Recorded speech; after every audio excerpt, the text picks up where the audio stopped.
Hey everybody, this is Pick One, Pack One, everything you need to start your draft off right. I'm your host, Gavin McKay, and I'm here with my co-host, Paul J. Come on, how you doing, Paul? I'm doing great, Gavin. I'm really excited to get to this episode. Yeah, what are we talking about today? This is the removal guide for Tarkir Dragonstorm. Hmm. Very excited to talk about the removal spells here. There's some interesting ones, maybe some ones that we don't expect. And Yeah. actually, before we even get into going through the removal guide, I want to kick things off with a recurring segment that we're actually doing a repeat from last week. We're going to do blowouts to avoid. That's right. We did that last episode, and this set has so much removal that you kind of have to be on, you have to keep your head on a swivel. I mean, there's dragons everywhere, they're flying. You Yeah. got to keep your head on a swivel and really find out, where this next attack is coming from. So there's a card in here that you undervalued, right? And in the Yeah. last episode, but turns out it may be a little bit better than we originally thought. Yeah, so the card is River Wheel Sweep. It's 2 and a blue, or blue, excuse me, 2 or red, 2 or white, sorcery, tap target creature, put 3 stun counters on it, exile the top 2 cards of your library, choose one of them. Until the end of your next turn, you may play that card. When we were Wow. originally talking about this card, I was very down on it. I didn't think it was that exciting because I was in my head thinking the best things to be doing are big late game decks. Aggro decks are probably not good in this format. And then seeing this card do well over the weekend at the Spotlight series where it showed up, and just in my own drafts getting blown out by this card twice, playing a late game deck against 2 Boros splashing blue or splashing Mardu splashing blue aggro decks. And my opinion has totally turned around on this. I think if you're the low to the ground aggro deck, you absolutely want to play this card if you see it. Gotcha. So what can you do as a player to kind of avoid running into this trap, or maybe finding a way around this kind of early game pressure? Because it does seem like a lot of these decks are mid-range or late game decks, and so having your first play, end up under the river wheel sweep or something feels bad. Is there anything you can do to stop that? I think the biggest thing to do is to make sure that you're prioritizing taking early removal. Make sure that you can keep their board as clear as possible, since you yourself are not going to commit something to the board until possibly turn 3. You want to Gotcha. really make sure that if they're playing a 1-drop, a 2-drop, a 3-drop, curving out, that you have something that you're answering, not just, I play a tap land, oh, turn 3, I play a tap land. You really need early interaction or you're just going to get Be run over. proactive. Yeah. I find that when we talk about this episode, the best defense is kind of a good offense, in that you're not going to be just twiddling your thumbs for the first 3 turns of the game. You're going to have active ways of participating in the game, even if they're not directly to the board. Right. Even something like a life gain land. I'm glad the life gain lands are in this set, because there have been several games that it's come down to gaining 1 life or being at 1 life and then being able to stabilize. Right. So, just making sure that you have something there that can stem the tide. If they don't beat you down by turn 6 or 7, there's a really good shot that you'll be able to stabilize once they run out of gas. But watch out for this card, because it will get you if you don't have that turn 1 play. The problem is, when you're playing best of 1, you don't know what you're going into. You don't know if you're going up against an aggro deck. And so Exactly. you're kind of on the back foot already, especially if you're on the draw. And then, they can curve out pretty easily. And maybe if it was a best of 3 matchup, you can mulligan out of a hand that would be slower. But in best of 1, it's kind of roll the dice and see what you get. Yeah, and you hit right on the thing. I think cards like this are better in a best of 1 format because there's no do-overs, you know what I mean? Right. We're playing the game for all the marbles right here, right now. Yeah. Yeah. So if you're playing an aggro deck, it is even more advantageous in the best of 1 setting, because once best of 3 comes into focus and there's sideboard decisions made and your opponent learns a little bit about your deck, it's harder to continue the trend of beating your opponent down when they're actively trying to negate that by mulliganing more efficiently or keeping hands that have more early game interaction. All decks should have some early game interaction, but especially if you're going big in the late game with many tap lands, having some of these removal spells that we're about to talk about, it's a must. Yeah, absolutely. So that was Blowouts to Avoid. Losing in the first 4 or 5 turns is definitely a blowout, I would say, and a little bit rage inducing. So Yeah. don't be like that. Make sure you're a good opponent, and keep your cool. It happens to the best of us, and we'll move on to what we're going to talk about today, which is removal. There is a pattern that we found developing with both the Spotlight series and 17 lands that kind of trends in these patterns of removal. We saw it last set, with Ether Drift, and we saw it in the set before with Foundations, which is that if your removal spell comes with an advantage or a body or some other type of card advantage, it's going to be pretty good. And we were a little surprised by this top 5, but not really, because it's one of those things where that seems to be the norm. Good removal spells do more than just remove a creature 1 for 1. They give you something else. Well, you also touched on something kind of important, and that raises the eternal question that we come back every time we do this segment, which is, what is removal? And I think you had a really nice way of describing what removal is for players. Yeah. I mean, removal to me is hard or soft removal. Is it actually gaining you tempo? Is it giving you some sort of advantage? In the case of the Riverwheel Sweep, it gives you the major league advantage of I'm going to knock my opponent out before they have a chance to come back with something big. It gives you time. It gives you this significant advantage. The best removal that we found in this format comes with that kind of advantage.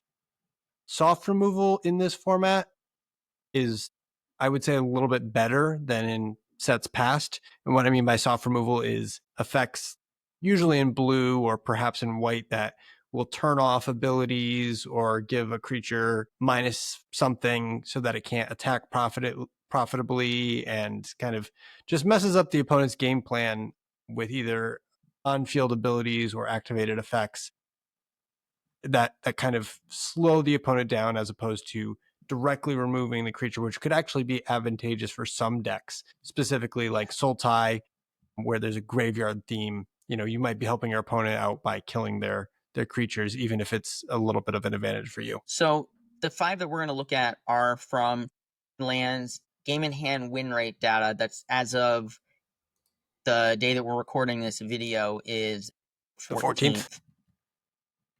Do you want to talk about 17 lands real quick for anyone who doesn't know what 17 lands is? Yeah.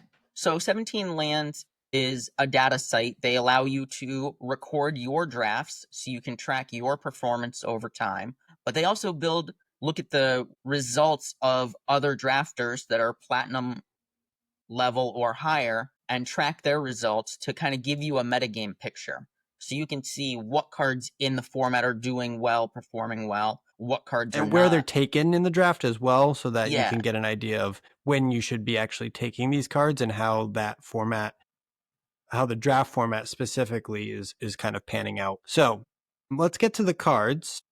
The first one on the list was slightly surprising for me, but as I think about it more, it's not as surprising. It's Sonic Shrieker. Yeah. It's a 5 mana Mardu, so it's 2 plus a red, white, and black mana for a creature dragon with flying. When this creature enters, it deals 2 damage to any target, and you gain 2 life. If a player is dealt damage this way, they discard a card. It's also a 4/4. Yeah. The big thing that stands out to me first, this is a 4/4 body for 5 versus a lot of the other 3/3 dragons that are in the format. This dragon eats all those other dragons for lunch. Yeah. Ardu color's a little bit more of a challenge than some of the monocolored dragons that are out there, but you're also getting a life gain element to this. Little throwback to Lightning Helix there. Deal 2, gain 2, perfect. I love the added bonus of if you go to the face, it makes them discard a card. Yeah. I think Lightning Helix is 3 and 3, if I Helix is remember 3 correct. and 3. But yeah, the 2 and 2 is the same. Deal damage, gain an equivalent amount of Get life, something back. which is awesome. I mean, really, first of all, the art is incredible. Oh yeah. It's terrifying to me, and I'm not even there. But certainly it must be terrifying for your opponent when on turn 5 you slam this thing down and they have to either discard a card if there's nothing that you can kill with 2 toughness or less, or you kill whatever their last 4 mana play is or 3 mana play. There's a lot of 2 toughness creatures in the format. Yeah. But just going face with this as well is really good. And it can stabilize you because, again, you're gaining that life back. So you get a body, you get a removal, and you get life gain. Yeah. That's and it's a significant body. It's not like a chump body or something that's going to fall over with a stiff breeze. This dragon means business, and it's no surprise that it's number 1 on this list here. Yeah. I always say that the hallmark of a good card is something that's great when you're ahead, good when you're at parity, but also still good when you're behind. This card catches you up Absolutely. from behind really well. So it makes Yeah, 100% sense that this is the top uncommon in the set. for sure. All right, so the next one is the Twin Maw Stormbrood, another dragon. Surprising. Yep. You want to talk about this one? Yeah, the dragon side of this is 5 and a white for a 5/4 flying dragon that when it enters, you gain 5 life. But the more relevant half of it for us right now is Charring Bite, which is 1 in a red sorcery omen. Charring Bite deals 5 damage to target creature without flying. Now, will that flying clause matter? Question mark? No. It does matter because you can't kill dragons and you can't kill, what was it, about 30% of the set? 30% of the set has flying. Yeah. That's close to an 1/3 incredible of the set amount. has flying. Dragons and non-dragons. Yeah. And that's a huge chunk of creatures that you're not able to kill because they have flying. However, the other half of this card has flying. Yeah. The 6 mana part of it has flying and it gains you 5 life, which, gaining a quarter of your life total at any point in the game is usually going to give you a pretty good advantage to at least stabilize, if not outright just pull way ahead. I love this card. I like this card from the very moment I saw it spoiled. It looked really sweet. The art is really cool. I really like Charring Bite. It's super good, like we were saying, in the early game to deal with any Mardu aggro that you're seeing. This can take out anything that has 5 toughness or less, which in this set is pretty much every ground creature that's out there. And it's an omen, for Gavin. 2 mana. Yeah. Yeah. It's and then omen. You can draw it later. Do it again. Yeah, exactly. I love the omens for that reason. I want to play my early game again if I need it, And then the fact that you're casting it means that you'll probably make it to the late game where this second half will be more relevant. 100%, yeah. All right, let's talk about the next one, which is called Glacial Dragon Hunt. Now, this is the cheapest, or one of the cheapest removal spells that we're going to talk about today. It's only 2 mana. It is a blue mana and a red mana. So is it mana? Sorcery says draw a card, then you may discard a card. When you discard a non-land card this way, Glacial Dragon Hunt deals 3 damage to target creature. Then it also has Harmonize for 4, a red and a blue, so 6 mana. So what makes this card so good, Paul? I think the big thing here right off the bat is that this is giving you card selection. Mm-hmm. So draw a card, decide to discard a card. If you're in the Harmonized deck, there's probably things that you're happy to pitch to get added value out of, a lot better to be able to harmonize it back when you need it. Yep. Things like that. It also has Harmonize itself, right? Which is, basically it's 2 3 mana. It's basically 2 3 damage burn spells on 1 card. Yeah. Right? So 6 total damage. And it's essentially drawing a card. If you think of each half of it as drawing you half a card because you're drawing a discard there. Yeah. So for 8 mana total, science there, but reduced to as little as like 4 mana, you deal 6 damage and draw 2 cards. I mean, that sounds pretty good to me.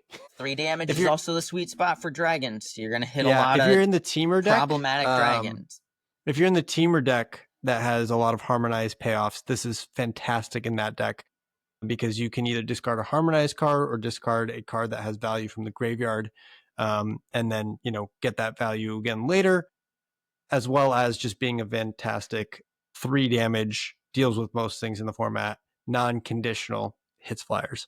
Yeah. removal spell. So I'm not surprised to see this one really high up. I didn't really know much about it going into the set here. I had never drafted it or opened it in any of my sealed pools, but as I've seen others play and others play with it, it seems like this card just keeps moving up the list for me. Yeah, definitely. All right, you want to take the next one? Yeah, so the next one is Knockout Maneuver, and this is kind of a card that we've seen riffs on before in a lot of different sets. This is, Foundations. yeah, pretty much And it seems like everything has something every like set from this the now. last 4 sets has had a card like this. 3 Yeah. mana, So green. Knockout Maneuver is 2 and a green. It's a sorcery.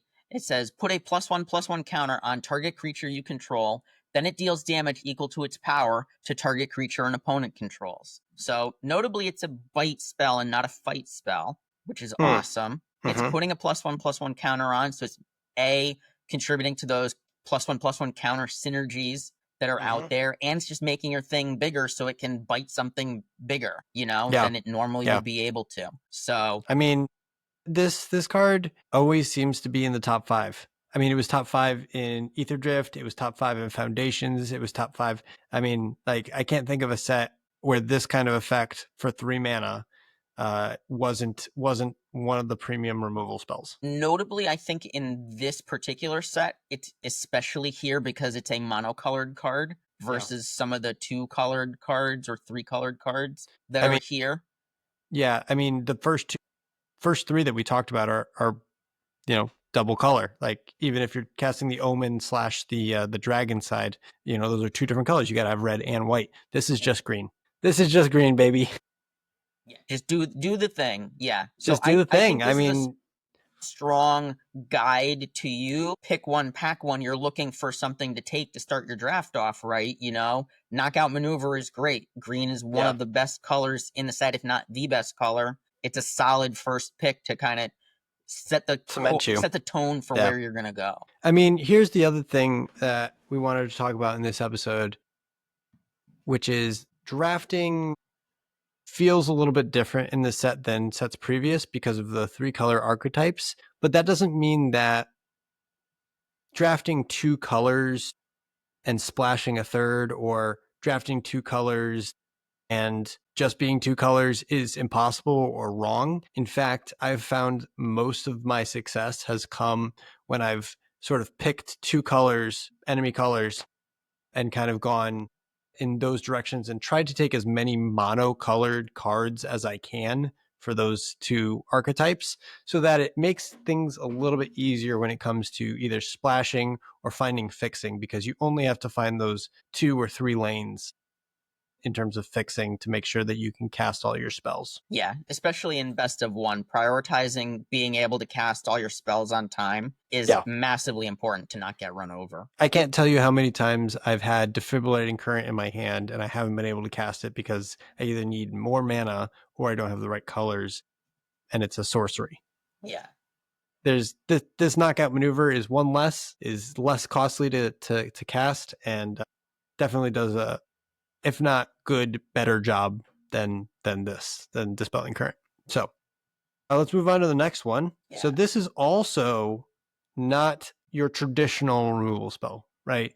The way that we would think of 1-for-1 removal, which is just like destroy target creature or give target creature -3/-3, or And yeah, Gavin, this is one that we debated putting on this list or not, because yeah, the reason it's rated so high on 17 lands may not actually be for the removal half of this card. So that's right. let's talk about this card real quick, and then let's figure out if maybe there's more going on under the hood there. Right. So this is Sunset Strike Master. It's a 2 mana, 1 and a red creature human monk that says tap, add a red mana, and 2 and a red, tap, sacrifice this creature. It deals 6 damage to target creature with flying.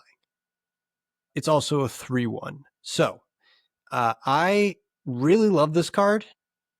It's rare in red that you get a mana dork. Usually that's reserved for green, and blue gets ramp, but with specific limitations, like it's only for artifacts or activated abilities or whatever. It's rare to get just like a red ramp creature. I'm thinking back to like the dark, thinking like Sisters of the Flame. I can't think of something Yeah. else off the top of my head. It's really interesting because, again, ramp isn't something that red likes to do or is part of really their color identity for the most part.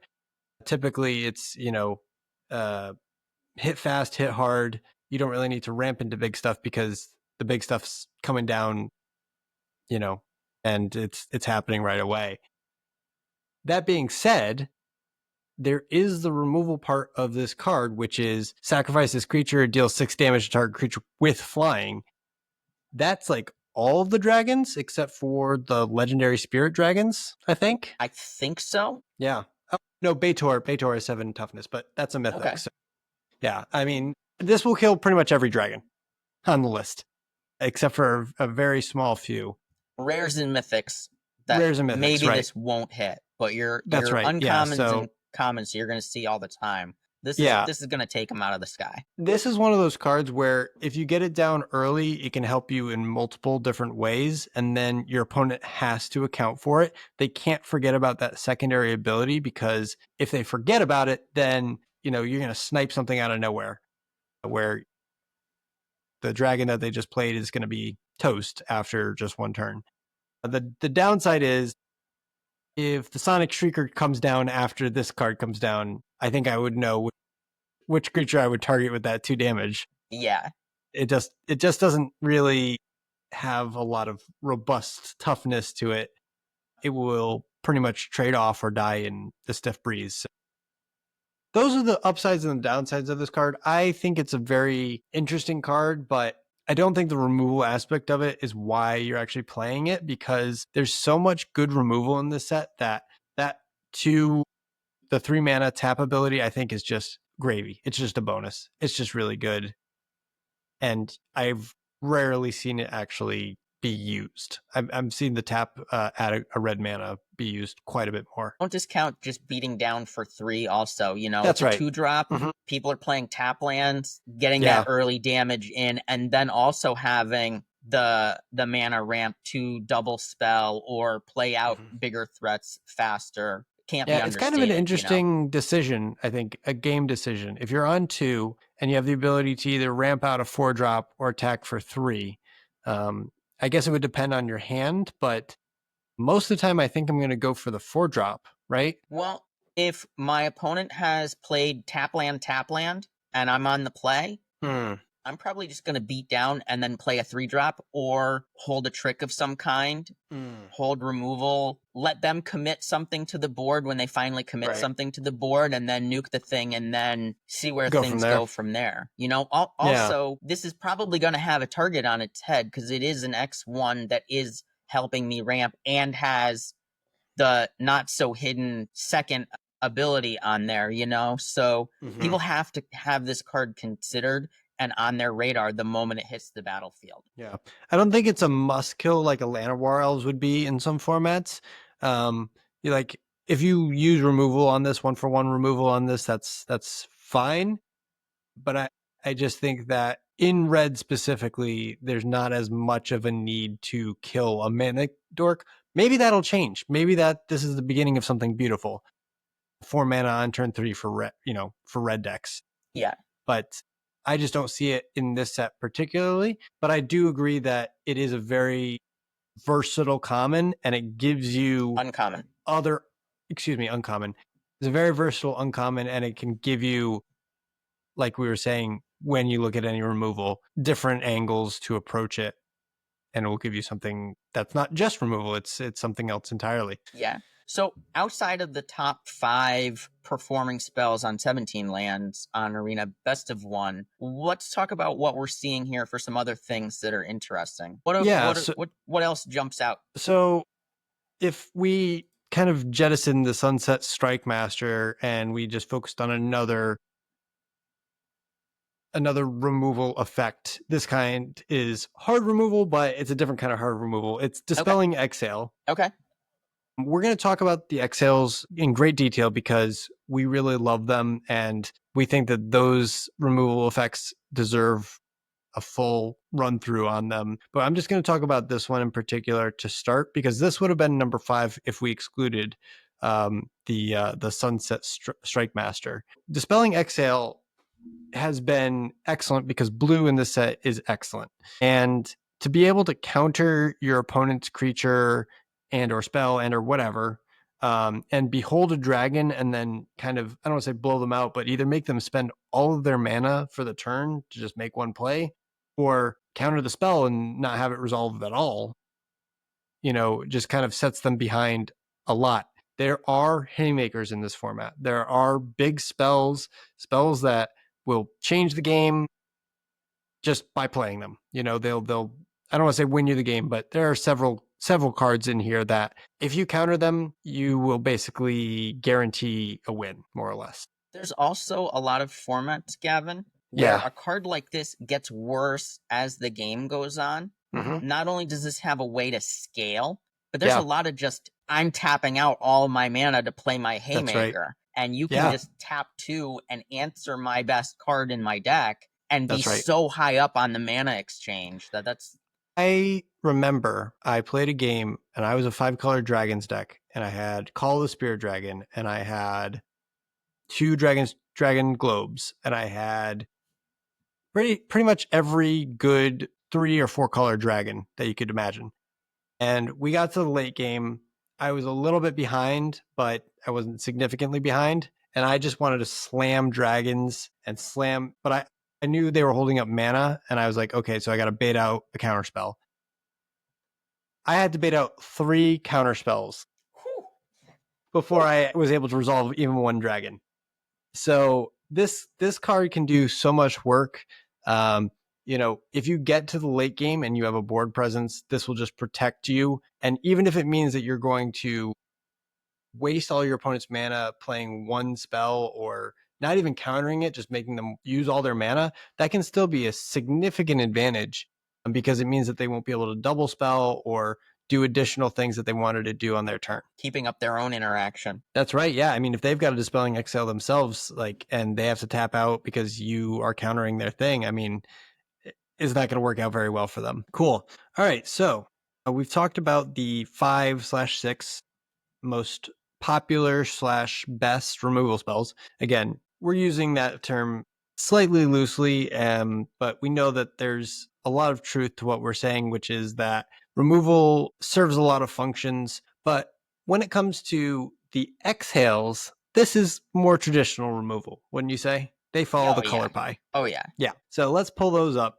So these are the 5 exhales, one of each color. I think they hit the nail on the head with each of these. They really captured the color identity of each color in the pie. They are doing the thing that color likes to do, captured its essence, and added additional bonus dragon content to make it even more flavorful from within the set. So I just want to say that this is a fantastic cycle of cards that we really appreciate. We think that they did a really great job designing. Do you want to start with the white one? I would say, Gavin, that I love cycles in general. So when a cycle is well executed, it really just makes the experience of playing the set better overall, It also helps when you're a newer player or somebody who's just getting back into Magic after a while away, to know that, you can kind of keep in the back of your head the color identities, and therefore you're able to kind of anticipate what somebody might have based on the colors they're playing. It gives you a lot better information to make sure that you can prepare yourself for what your opponent could have. Yeah.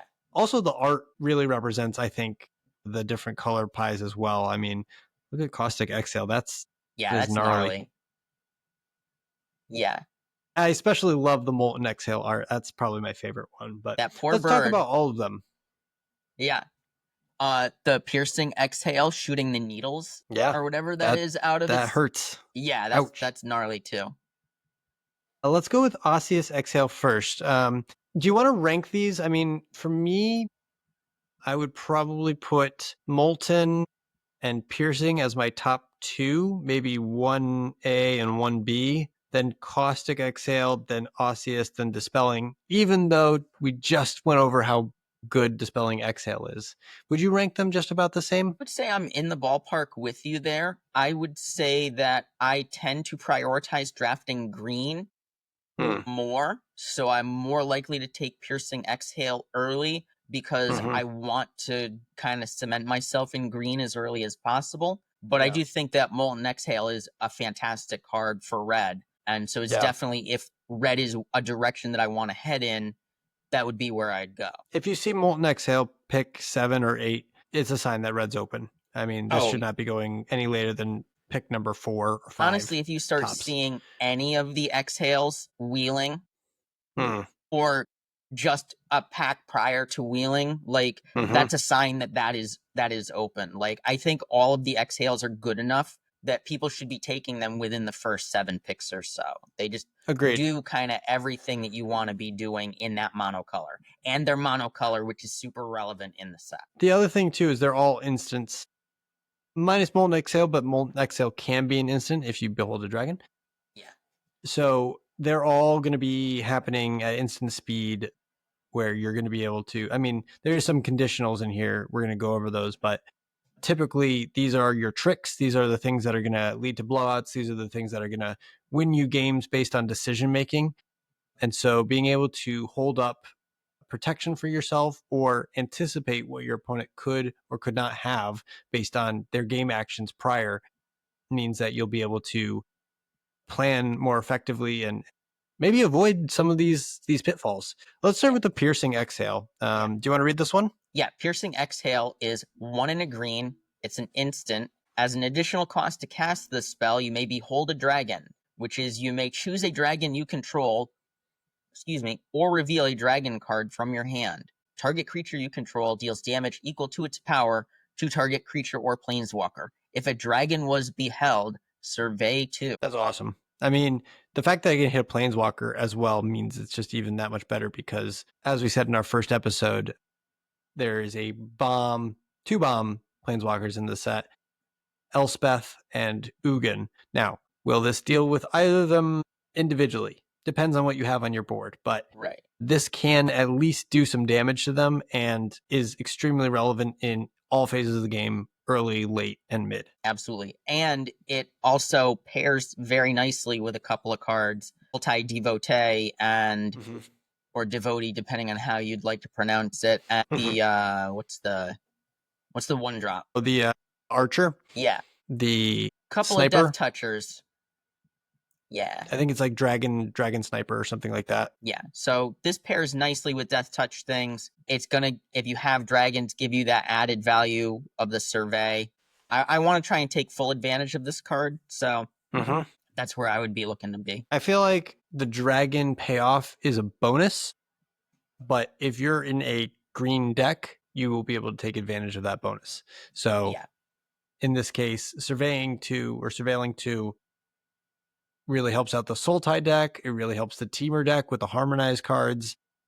So it really meshes well. Plus, I mean, even if you're not in either of those archetypes or you don't surveil anything to the graveyard that you need, you still effectively drew 2 cards, right? Yeah. Like if you're putting 2 cards in the bin that you didn't want, you're drawing 2 cards. Perfect. That's value. Yeah, especially when so many things care about the graveyard in this set too. Yeah, agreed. All right, so in this next one, let's go to Molten Exhale, which is my favorite. I mean, just look at that poor bird. Nice poor and bird. crispy. Nice and crispy. Tarkir so fried this is chicken right there. so this is Molten Exhale. It's 1 in a red. It's a sorcery. Although, if you may cast the spell as if it had flash, if you behold a dragon as an additional cost to cast it. So again, revealing a dragon or having a dragon on the board. It deals 4 damage to target creature or planeswalker. Again, hitting planeswalkers is relevant, but 4 damage is really the sweet spot in this format I've found. There is quite a bit of 4 toughness creatures, and this will kill all of those and pretty much every dragon that's not a rare or mythic. Like we were saying before with the 5 damage spell, I mean, 4 and 5 are pretty synonymous. There's only a few creatures out there that have 5 toughness or more. So this is going to deal with most threats. It also doesn't have the clause that says it can only hit flyers or not flyers. So this is very versatile. And if you have a dragon, it's all upside. I mean, one thing you have to remember is it is a sorcery unless you have a dragon. So right. Don't forget, even if you're casting it most of the time as an instant because you have a dragon, the one time that you don't and it's a sorcery, make sure you do it on your turn. Yeah. It's not an instant all the time. It's only when you have a dragon. All right. So this next one Caustic Exhale. Again, great art. This seems like your type of card, Paul. I mean, really, in the last couple of sets, you have been so high on the black instant that deals -X effects, right? I'm still very high on this. I think it's really important that you have a way to answer the early aggressive decks. Mm-hmm. The problem is that some of the aggressive decks are going to potentially have this card themselves. So they're going to be taking that out of consideration for you. But this is something that I would prioritize very highly just because I want to get to the mid game. I want to get to the late game. I need early ways to deal with things. You're probably My not problem getting with the this discount. card, So Caustic Exhale is 1 black instant. As an additional cost to cast the spell, behold a dragon or pay 1. Right. So realistically, early game, it's a 2 mana. 2 mana. Target creature gets -3/-3 until end of turn. Happy to That's pay my that biggest extra. gripe. That's my biggest gripe with this card is that it often costs 2 mana instead of 1. Although when it does cost 1, it feels great. It's just when you don't have a dragon in your opening hand and you have to answer aggression, it's not 1 mana, it's 2 mana. Well, a lot of the aggressive cards that I worry about are things like the 1/3 with Menace in red that mobilizes, and this answers that, you know? It does. Being able to hit 3 is really relevant. One thing that I will say is that there is the 3 mana Mardu card that gives something indestructible. And so this will deal with that. Yeah. So Yep. This is a good counter for that. I just think that of the effects, -3/-3, I think kills the least things of the other, removal effects. Of the We're things going that to we've get to the talked white about one in a so second. far, yeah. Yeah, we're going to get to the white one in a second, but all these other removal spells can often deal, well, the red one deals 4 on its own, but the green one can deal as much damage as you have power on the board, which could be 3, could be 2, could be 5, could be 4. Ideally, Depends it's on 1 with Death Touch. That's what I Ideally, want. it's 1 with Death. 1 with Death Yeah. Touch. It's That's always true. That's 1 true. with Death Touch. It's always Doomblade. Yes, that's actually a really good point. That's one of those things, like, of the removal spells, I just feel like this kills the least amount of things. So it just kind of doesn't sit as high for me. We already talked a little bit about Dispelling Exhale. This can technically kill the largest things, just by not letting them resolve. But let's talk about Osseous Exhale because, again, it's art, fantastic. Camille, you did a fantastic job on this art. That knight is having a bad day. It reminds me a lot of the art from Foundations, right? There was a 3 mana removal spell in red with a dragon exhaling and incinerating the armor of Foundations was only 2 sets ago, and yet I cannot for the life of me remember the name of the card. Wasn't that the one that had the flavor text about no returns on the armor? Yep, on the armor, that's right. Armor, no returns or something about it? Yeah, let me see if I can remember that card because that art reminds me of it so much. But why don't you take this one here? Yeah, Osseous Exhale is 1 and a white instant. As an additional cost to cast the spell, you may behold a dragon, choose a dragon you control, or reveal a dragon card from your hand. Osseous Exhale deals 5 damage to target attacking or blocking creature, and if a dragon was beheld, you gain 2 life. So, I mean, that's just like white in a nutshell. Yeah, takes care of the most things. The most situational, arguably, of all of these spells. So it's definitely the one you have to set up to get the most benefit for it. Fiery Annihilation. That's the card I was thinking of. There you go. It deals 5 damage to target creature, exile up to 1 target equipment attached to that creature. If that creature would die this turn, exile it instead. I mean, that does everything and more, and it's an instant. Yeah. And then the flavor text is fireproof or your money back from a out of business Jordan's Arms and Armor dealership. So yeah, so that same artwork here, I'll pull it up right here so that we can compare it side by side. But I really think that this card is good in many situations, and the 5 damage is extremely relevant. There's the Fiery Annihilation, and there's the Osseous Exhale. That's sick. That's awesome, right? I mean, both knights having a bad time. Yeah. But this is very white to me. Like this kind of effect is fits very clearly in the white color pie, where if there's an attacking or blocking creature, it helps you on the offensive or it helps you on the defensive if you're behind. And Yeah. it does the most damage base of any of these removal spells. So it can also deal with most, if not all, the dragons. All right. So let's move on to this. Sorry, did you want to have any more final thoughts on these exhales? I would just say look for them, take them early, especially if you're already committed to one of the colors. Yeah. It's also a sign that maybe you want to move into another color early. You know, Yeah. I would stake that ground as soon as possible. Absolutely. And the other thing is, these removal spells are all very cheap. Yeah. They're the cheapest of the cheap, and they give you the most value for most bang for your buck. They really do. They're all commons. You're going to see a lot of them. This is a great indicator of what lane is open for you, because if these are showing up later on in the draft, even, pack 2, pick 6, 7, you I don't want to say you should pivot into that color, but it's very heavily implied that this kind of color combination and or color would be completely open if you're seeing it that late. Don't pass these cards, guys.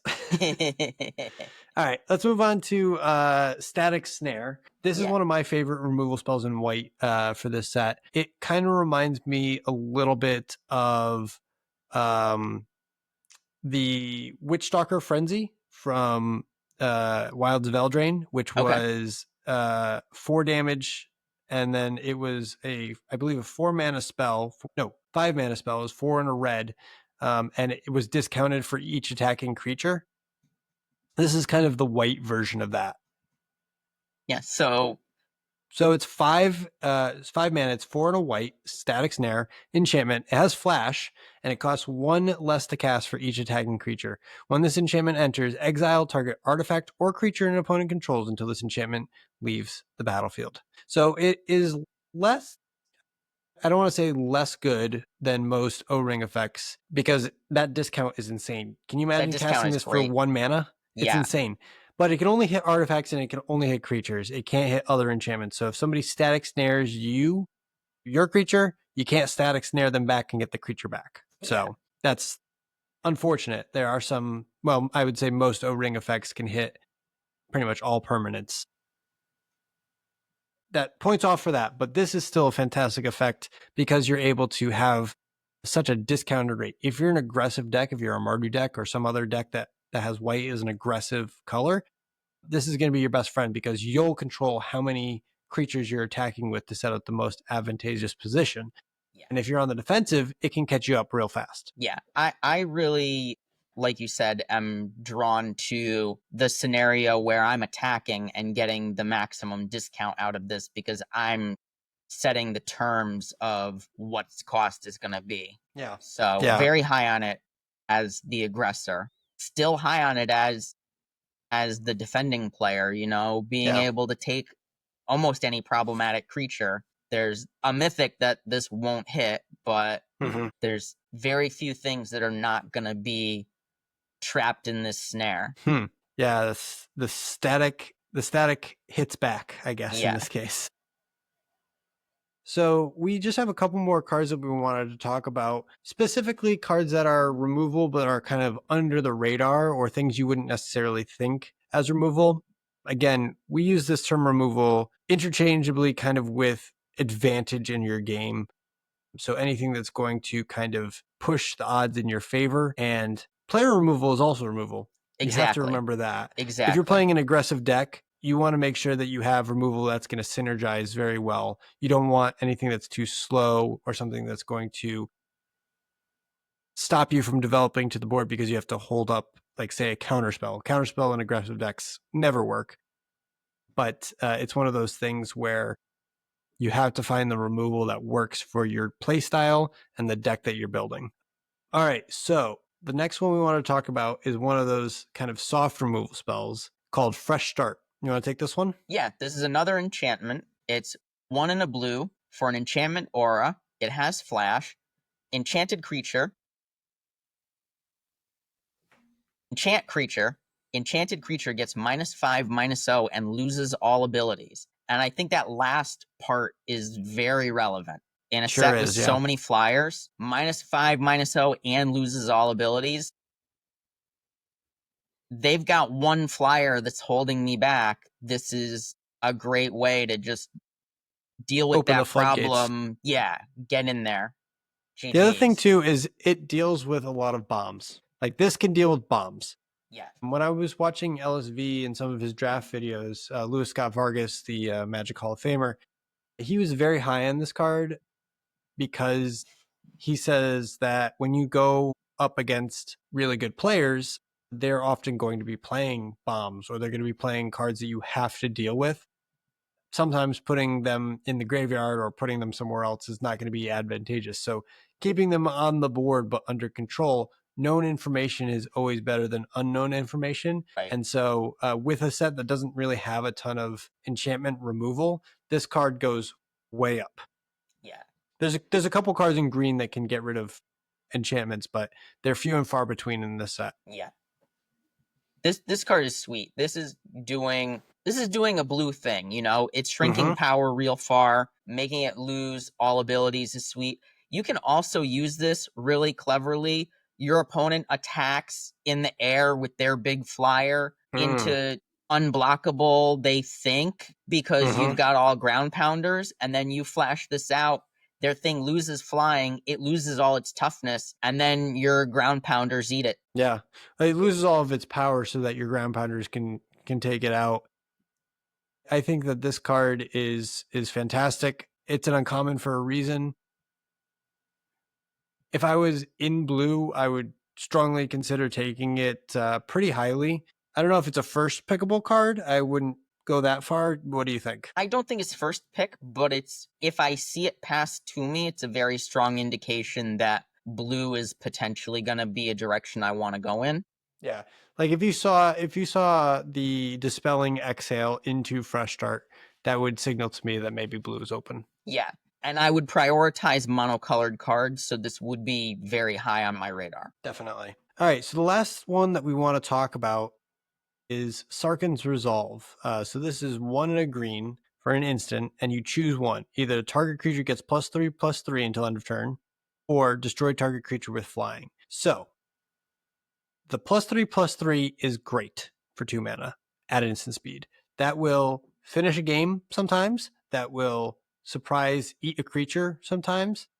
That will swing combat in your favor, right? However, the second mode is the one that we really want to talk about here. And why is that, Paul? Gavin, this feels like the meme. Your creatures are getting +3/+3. You know, I don't see that text on here. I just see destroy target creature with flying. I see green Doomblade for flyers. This set is chock full of flyers. Like we said, 42 creatures with flying out of 148. I mean, that's like a third of your set right there is flying.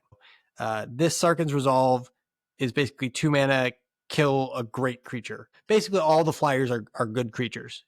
1, they have flying, and 2, they usually have some other extra effect, and 3, most of the time they're a dragon, and dragons, it's called Tarkir Dragonstorm, you know? Yeah. So this is a great card. Yeah. This is a card that is super clutch. This is something that I'm going to pick very highly. Again, it's a monocolored card too, so that gives it added weight for me.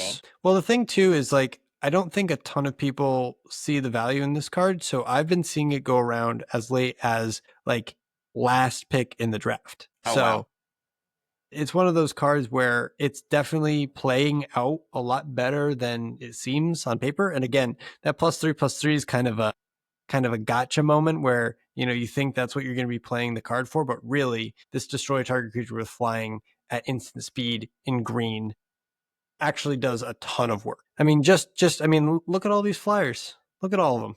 There's so many flyers. Wouldn't you want to kill a Qarsi Revenant for 2 mana? Seems good to me. Or Magmatic Hellkite. Magmatic Hellkite. Notably, this hits the big teamer protection colors. Oh no, you said teamer. Yes. This hits yes. Ureni, the Song Unending. It does, yeah. Protection from white and from black. Can you imagine killing that for 2 mana?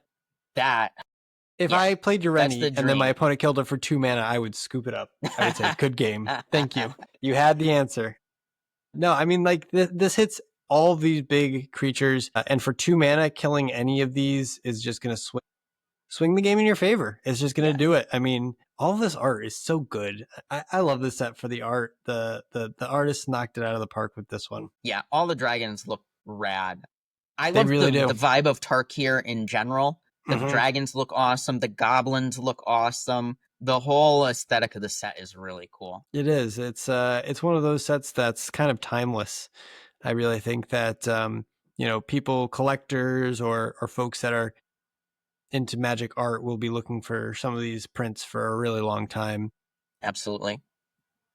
Obviously, we've got Final Fantasy up around the corner here as the next set upcoming, which also has, speaking of great art, Final Fantasy has some of the greatest art of all time for any kind of RPG or fantasy set. So I'm very, very excited for that as well. Anything else you wanted to talk about with this removal episode? Anything that comes to the back of your mind, or anything you want to share with our viewers? As far as when you're playing your removal, Gavin, we've kind of talked about how you need to fire things off early against the aggressive decks Mm-hmm. to just not get run over. But if you're Yeah. playing another big mana late game deck, how close to your chest are you keeping your removal spells? Or are you just firing them off at the first heavy duty threats that you see? I'm not. I'm holding my removal as long as I possibly can, and the reason is there are some very impactful cards, and there's some great cards that you really want to be on the lookout for. If your opponent's in certain colors, you know that that's the reason that they're in those colors. So, for example, the Teamer Dragon, the Abzan Dragon that puts 3/1/1 counters on something when it enters. You definitely want to save your removal for after they've placed those counters, right?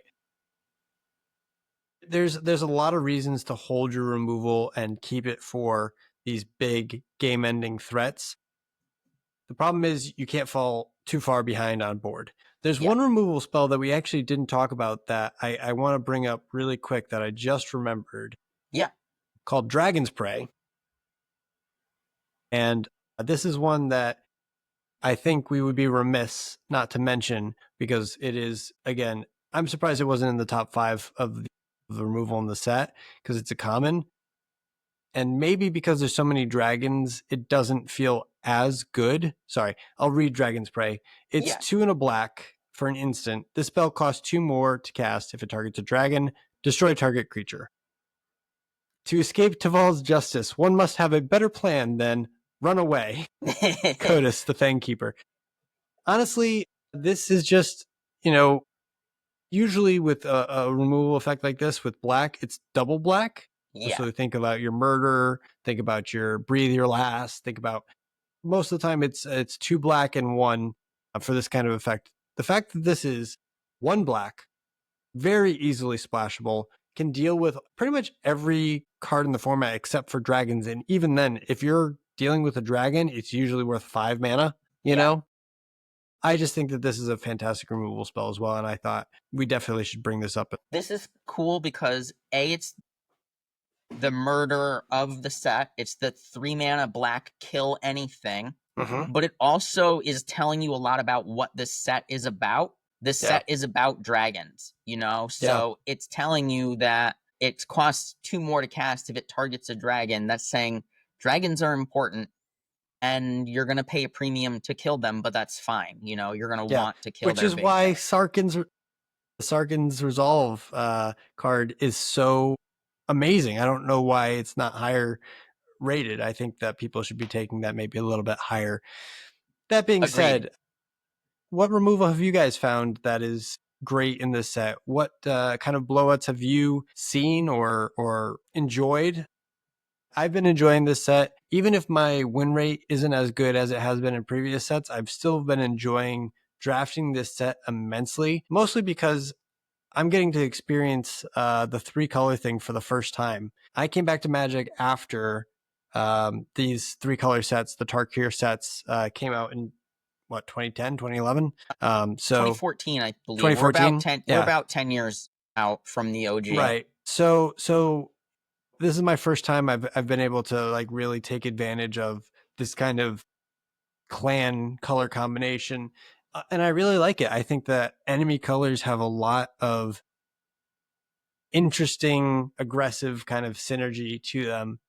And it makes me a better player. You know, it makes me a better player. It makes me think a lot more. I feel like I have to use 100% of my brain every time I suit up to make one of these draft decks. Yeah. I I find love that this the cuts are format. very hard, you know, like finding what to cut. Yeah.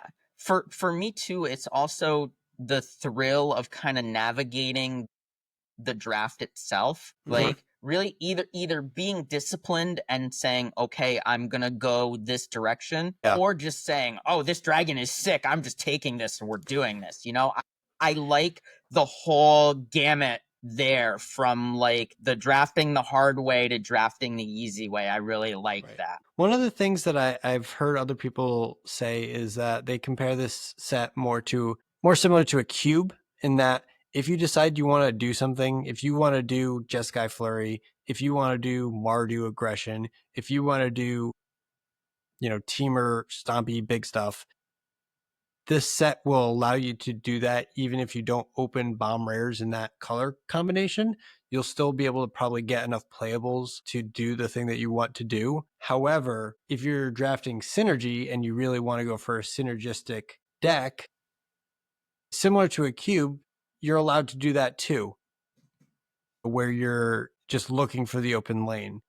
Yeah. So it kind of plays both ways there. You can force stuff if you really want to. Like if you wanted to force that 5-color dragons deck, by golly, you can do it. You really can take every dragon that you see, and you can take every dragon globe and every, you know, and in pack 3, you'll probably get, you know, the dragon enchantment that, you know, lets you put counters on dragons for each of the colors. And you'll probably have a blast playing it, you know. You may not get the 7 wins, or you might, depending on, you know, how many dragons you actually get to play, but certainly it's a blast to play these cards because they're powerful, they're balanced.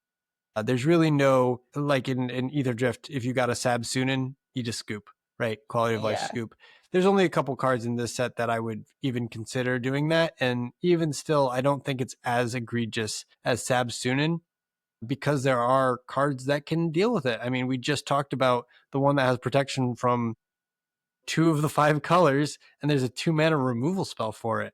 Yeah. You know, that's at common that you can find 10, 10, 11, 12. We've said it before, Gavin. I think this set is gonna be an all-timer. It's right Yeah. now, it's the set of the year to beat. It has set the benchmark.